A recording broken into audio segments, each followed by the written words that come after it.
All right, so thanks for watching the video about kind of our real estate journey and investing and such. Got a question from Jeff, who I've ridden with out at Skyline, fellow motocross guy. Always fun to chat about real estate with people that love the same hobbies I do. Two strokes are better. One of my favorite t-shirts from my buddy Dustin.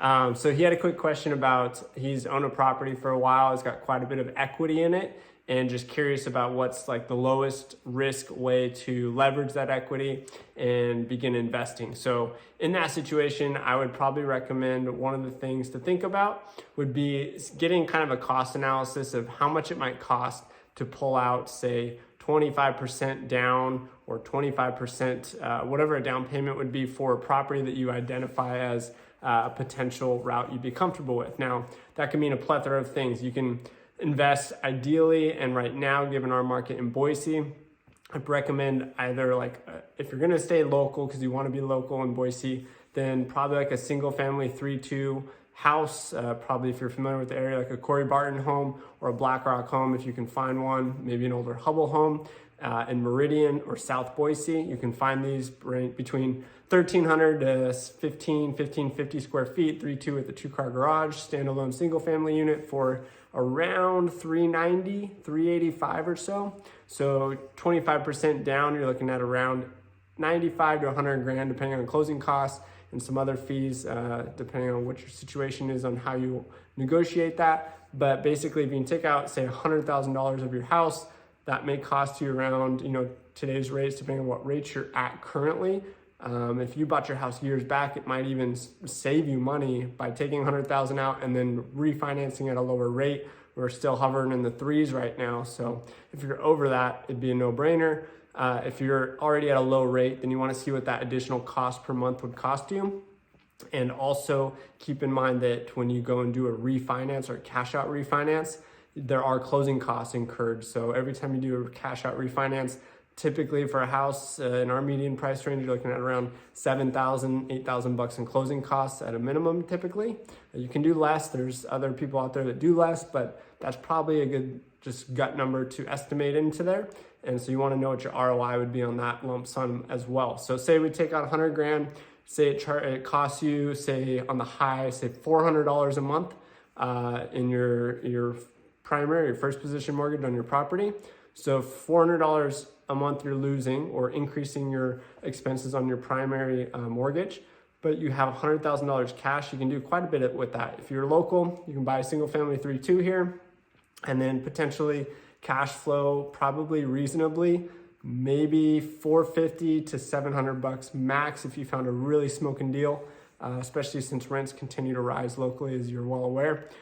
So net basically profit from that, $400 on your primary mortgage, and then you could be making say $550 on the low. Still, that's a net increase of $150 cash flow per month. Plus, you have now almost $400,000 asset value that you can either use for tax purposes, depreciation, tax benefits, and you have your portfolio starting to grow. You have your own house that for example, maybe it's worth 700 or 500,000, and now you've added another 400 grand to your portfolio overall. So as time goes on, as renters pay down that mortgage, as that gap between your balance due and your interest payments and your benefit for the property separate, or they basically diverge from each other, you're going to have more equity in that property. Your house is going to continue to historically increase in value as well, even though we're at pretty highs of the market in Boise right now.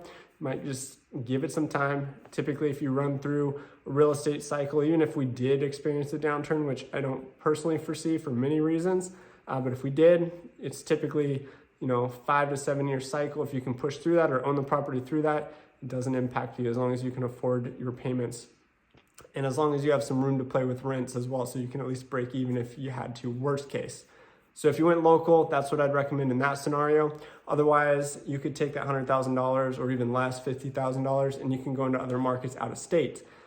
States like Indiana, Oklahoma, Arkansas, those are going to be really stable states that have stable rents. They have stable equity as well. So you're not getting this exponential equity gain per se, in contrast to other fast valuation cities like Boise, where we've just exploded over 20+% year over year, you're going to have much more linear and I guess stable growth in those markets. But the compromise with that is that you may not be in as good of an equity play, meaning if you bought in Boise 5 years ago, your house is probably either doubled or tripled in value.